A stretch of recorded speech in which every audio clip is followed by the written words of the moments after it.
ఇప్పుడు నేను చెప్పబోయే శ్లోకం ఏ శ్లోకం అయితే ఉందో ఆ శ్లోకాన్ని చాలా మంది సంప్రదాయజ్ఞులు శ్లోకం కింద భావన చెయ్యరు, మంత్రం కింద భావన చేసి దీన్ని రోజు పూజలో అనుసంధానం చేస్తారు.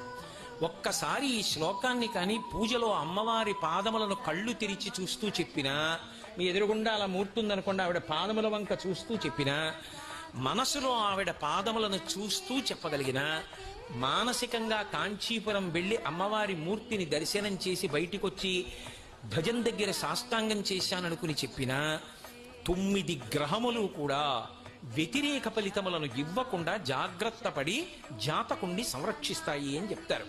దీన్ని చాలా మంది పెద్దలందరూ కూడా మంత్రస్థాయి నుంచి గౌరవిస్తారు ఆ శ్లోకాన్ని. దధానో భాస్వత్తామృత నిలయో లోహిత వపు వినమ్రాణం సౌమ్యో గురురపి కవిత్వం చ కలయన్ గతౌ మందో గంగాధర